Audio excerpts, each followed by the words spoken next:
चिड़िया का बेटा नदी से पानी पीकर घर वापस जा रहा था कि उसे रास्ते में परी कोई सामान नजर आती है। कुकू वहां पर रुकता है। अरे ये तो मोबाइल फोन है, न जाने ये फोन किस पक्षी का गिर गया होगा। कुकू वो मोबाइल उठाकर अपने घर ले जाता है। कुकू बेटा, ये कैमरे वाला फोन है, ये बहुत महंगा होगा, ये आपको कहाँ से मिला है? मम्मा, मुझे रास्ते में मिला पड़ा था, मैं ये उठाकर घर ले आया। हम सुबह सारे पक्षियों से पूछेंगे और जिसका भी मोबाइल हुआ उसे लौटा देंगे। फिर वो दोनों माँ बेटा ऐसे ही करता है। दूसरे दिन चिड़िया और उसका बेटा वो मोबाइल लेकर मिट्ठू के पास जाते हैं। मिट्ठू भैया, ये मोबाइल कहीं आपका तो नहीं गिरा? मेरे बेटे को ये रास्ते से मिला था। नहीं टूनी बहन, ये मोबाइल फोन तो मेरा नहीं है। थोड़ी ही दूर बैठी गोरी कौवी ये सब सुन रही थी। वो झट से वहां आती है। छोरनी कही कि ये मोबाइल तो मेरा है, तुमने कहाँ से चुरा लिया? अब ये मोबाइल मुझे दे दो। शर्म करो गोरी, मैं कोई चोर हूँ? ये मोबाइल तो मुझे कल रास्ते से मिला था, जहाँ से भी मिला ये मेरा है, लाओ ये मुझे दो। फिर चिड़िया वो मोबाइल गोरी कौवी को दे देती है। गोरी बहन, इसमें गुस्सा होने की क्या बात है? रास्ते में मिली चीज तो हर कोई उठा लेता है। गोरी वो मोबाइल लेकर वहाँ से चली जाती है। कालू, कालू देखो, मेरी बचपन की इच्छा पूरी हो गई है आज। इतना महंगा फोन गोरी, ये कहाँ से मिला है तुम्हें? मुझे नहीं, ये बेवकूफ चिड़िया के बेटे को मिला था। घर घर जाकर पूछ रही थी ये किसका है। मैंने भी मौका देखकर कहा कि ये मेरा ही है। वाह गोरी, तुम तो बहुत चालाक हो। अब मैं इस मोबाइल से अपनी तस्वीरें बनाया करूंगी और इंटरनेट में फिल्में भी देखा करूंगी। ऐसे ही गोरी बहुत खुश होती है। फिर क्या था, गोरी तो सारा दिन उस मोबाइल पर अपनी सेल्फियां लेती रहती।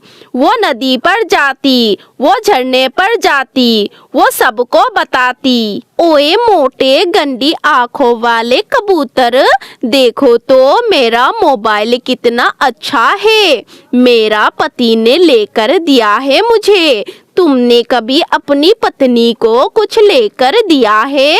गोरी, लगता तो नहीं कि कालू आवारा नखत्तू तुम्हें ये मोबाइल लेकर दे, जरूर किसी का चोरी किया होगा। ऐसा कहते हुए कबूतर वहाँ से भाग जाता है। रुको रुको, मैं बताती हूँ तुम्हें। मगर कबूतर भाग जाता है। इसी रास्ते से तो मैं आई थी, मेरी मोबाइल जरूर इस रास्ते में ही गिरा होगा। रानो चिड़िया अपना मोबाइल ढूंढती ढूंढती उसी दिशा में आ जाती है।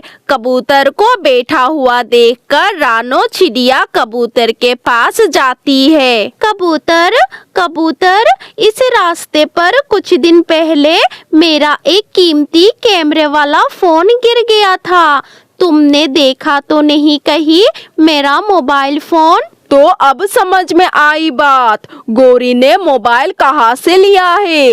रानो चिड़िया, मैंने देखा है, आपका मोबाइल गोरी कौवी के पास है। कहाँ है उसका घर, जरा बताओ तो मुझे। मगर रानो चिड़िया, तुम ये मत बताना कि मैंने आपको ये सब बताया, वरना वो मुझसे लड़ेगी। पहले तो मैं तोड़ूंगी उसकी चोंच, फिर लूंगी उससे मोबाइल। गुस्से में रानो चिड़िया गोरी कौवी की घर की तरफ जाती है। गोरी भी घर की बाहर बैठकर वीडियो बना रही थी जब कैमरे में रानो चिड़िया उसकी तरफ आती हुई दिखाई देती है। ये चिड़िया तो मेरी तरफ ही आ रही है, लग भी बहुत गुस्से में रही है। मिल गया, मेरी मोबाइल मुझे मिल गया। लाओ कौवी, सीधे से मेरी मोबाइल मुझे दे दो। वाह जी वाह, ऐसे कैसे दे दूं? ये तो मेरी पति ने मुझे लेकर दिया है। लगता है तू बिगड़ी हुई कौवी है, अच्छे से तुझे समझ में नहीं आएगी। फिर रानो चिड़िया गोरी कौवी को पकड़ लेती है और अपने बड़े बड़े पंजों से उसकी खूब पिटाई करती है। छोड़ो, मुझे छोड़ो, रानो चिड़िया मुझे माफ कर दो। ये मोबाइल तो चिड़िया को रास्ते से मिला था, मैंने झूठ बोलकर उससे ले लिया। ये मेरा है ऐसे कहकर। अगर पहले ही ये सच बोल देती तो मार से तो बच जाती पागल कौवी।